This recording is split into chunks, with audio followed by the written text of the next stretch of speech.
Hi everyone. The title of this video is going to be something like, was it that bad? And in short, yes it was, but I'd like to give a long answer to that question. So people often ask themselves this, was it really that bad what I went through? They compare their experiences to other people's experiences. They're confused by it all. You know, we've got all these different conflicting things going on in our minds. So people often think, was it actually that bad? So let's talk about how it was that bad, but how we might not see it that way because we're defended against seeing it that way. So this is an article on my website called Was It That Bad? And my website is childrenofnarcissists.org.uk. And let's talk about that now then.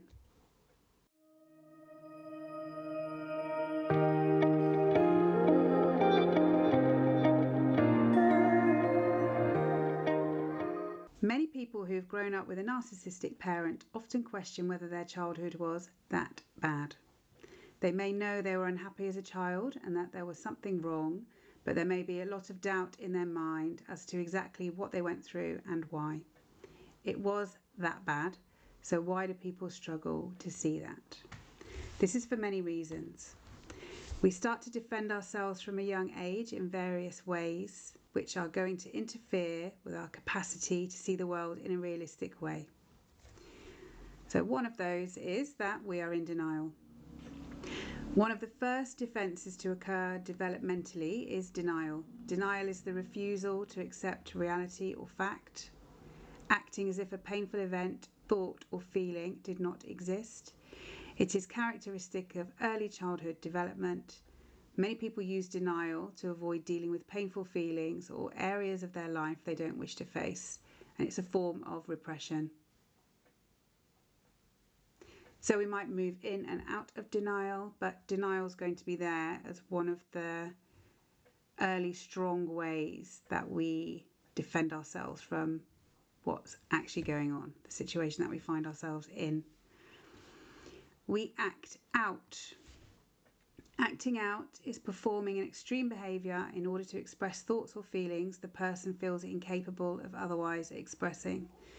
The behaviours will usually be considered bad or antisocial and are generally destructive to either the self or to others. Feelings are translated into actions rather than being felt, and it is an unconscious process. So all kinds of ways in which we can act out. Obviously they're going to be different in our early childhood years as to how they are in our teenage years, let's say, or adult years as well. But this can be a coping mechanism that stops us from feeling the thing. We dissociate. People who have a history of any kind of childhood abuse often develop some form of dissociation. This can be defined as detaching from reality in some way. Symptoms of dissociation are a sense of fragmentation or division of the self, and this can feel like shifting between different mood states or experiencing too much or too little, emotionally and physically. So this is hyperarousal, being in fight or flight, or hypoarousal, which is being in freeze and submit. We can also develop the sense of feeling like we are not real or life is not real. We might feel like we are outside of ourselves and looking on, or like we're in a dream. People can feel numb or disconnected. It's all my fault. As narcissists are very blaming of others and very critical, they will have blamed their children for anything that has gone wrong, and a child absorbs this and they will develop a core belief that they are to blame. Although they may have a cognitive understanding that they are not to blame for everything, the child will develop feelings of chronic shame, and this leads to the ingrained core belief that they're a bad person. So that's one of the places that we move to in our mind. So it's all my fault anyway because I'm a bad person. So when we're there, we're not seeing all the other aspects of reality, and we're holding ourselves accountable for everything rather than the narcissistic parent. And this can be seen as a survival mechanism as well, if you'd like to watch my video Shame, which is about that. We have missing memories. Many people have issues with their memories. Some have chunks of memory missing, and some people don't remember much before the ages of 14, 15, 16 or even older. Some people have specific memories which are missing or buried concerning traumatic events. So some people might have a pretty good timeline where they remember most of the things that happened. But even then, there might be some things buried. Other people feel like there's a film playing in their mind all the time. So there's different ways we remember and don't remember.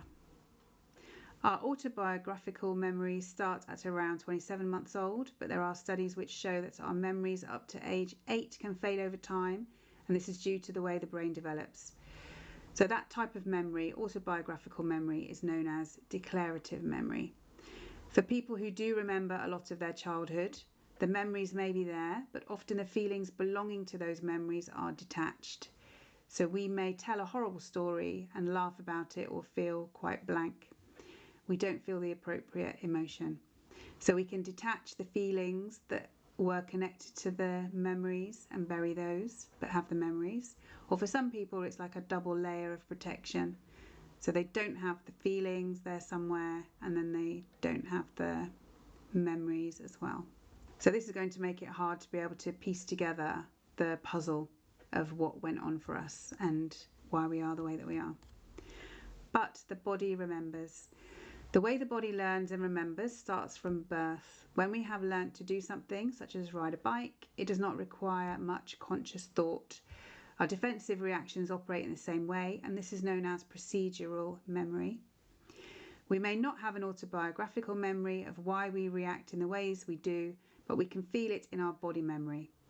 For example, we may be nervous whenever a police car drives past, even if we have never had any run-ins with the police.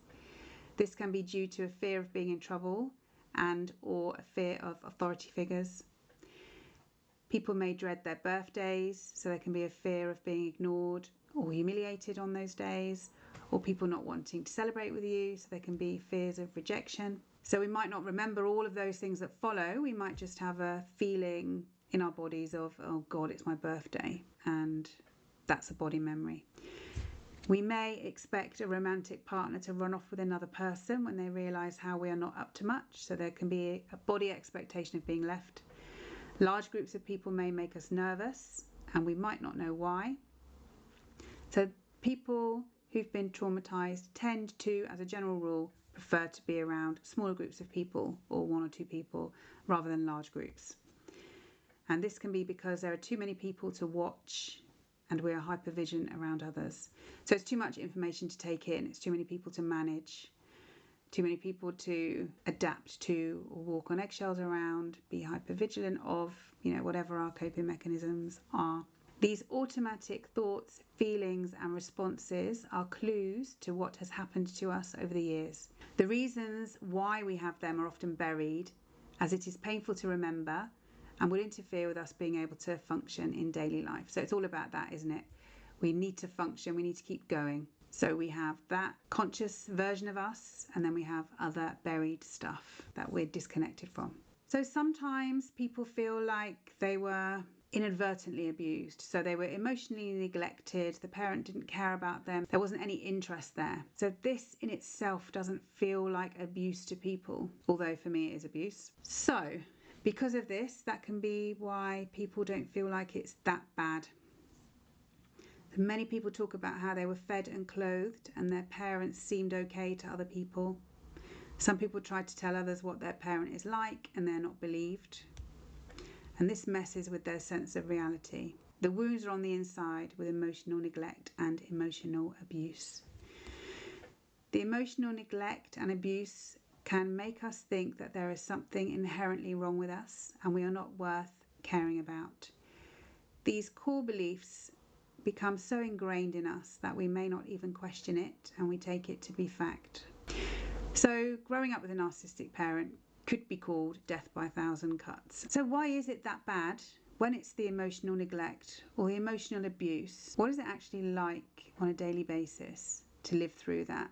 So there's the big events where there might be screaming matches or being thrown out of the house or being hit, physically abused, humiliated in front of other people. There can be all kinds of big events happening, but then there are also low-key, in air quotes, events happening on a daily basis as well. So what are those things actually that are going to be so devastating to a child. So it's the birthdays where we are ignored or treated even more badly than usual. It's the school plays you were in that they didn't come to see. It's the never being good enough. It's the never being able to do anything right in their eyes, or very rarely. It's the constantly being told that you are too fat or ugly or short or tall or clever or stupid or naughty, etc. Any of the ways that you are, they're going to criticise. They're going to find a way to criticise. It's being looked at with disgust, disdain, hatred or pity. It's the feeling of being unloved and all alone in the world. It's the being gossiped about and having your private information revealed to others. It's the being ignored for hours or days on end. It's the not being hugged. So for some people, they are hugged, and for many people, they're not hugged at all. It's the not being comforted and reassured when it's needed. It's when you walk into a room and you are looked at with a not you again look. It's the feeling of being a complete disappointment. It's the unfairness when you are accused of being a liar or crazy or evil. It's the frequently being shouted at. It's being humiliated, dominated, controlled and embarrassed by your parent. It's being diminished, ignored and dismissed. It's when they are awful to you on your wedding day. It's not feeling safe or protected in the world. It's your parents not caring if you are being bullied at school. It's your siblings being treated better than you. It's the lack of interest in you as a person and your hopes, dreams, likes and dislikes and your view on the world. It's that they don't care if you're there or not. If you don't go along with what they want, there is an awareness of that's it, you will be out, shunned and excommunicated. So that threat is always there, whether we're aware of it or not. And that's a huge cause of the trauma. There is horror in the tedious, mundane, daily grind of subtle, casual abuse, as well as in the big dramatic events that happen. So it's death by thousands of cuts. So this goes on for years. So part of the recovery process from narcissistic abuse is moving out of those defences which stop us from seeing how bad it was, so that we can come to terms with and accept what happened, so we can then mourn and move on. And simultaneously, we also realise how good life is. We are no longer trapped in the past by the trauma we carry, and we can start to live more in the here and now. So what happens when we've come from trauma is that we're often in a trauma response. So we're in these automatic reactions, which are as though we're living in the past. We're triggered a lot. So I have a video on that, triggers and how they work. And then we're also catastrophizing, worst case scenario thinking, because we have a chronic expectation of danger. I think I have a video on that as well. So we struggle to be in the here and now.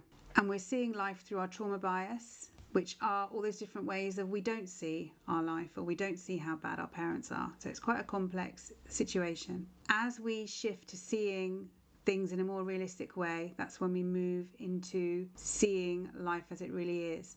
And then, even though we think it wasn't that bad or our childhood wasn't that bad, when we're looking out at the world, well, we've got unprocessed trauma, we feel hypervigilant, we're seeing danger everywhere.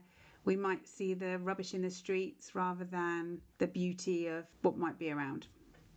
The plants, the clouds, the sky, the sunshine, sunsets, all of the beautiful things that there are in the world, people being kind and thoughtful and unselfish. We might not see all of those things because we're seeing life from our trauma bias and our defences. So life becomes much more beautiful and enjoyable simultaneously as we realise our childhood was that bad. And people can be that bad. Narcissists are that bad. So that's why we might have the feeling that, was my childhood really that bad? Yes, it was. Right, so I hope the information in that video was useful. Take care and bye.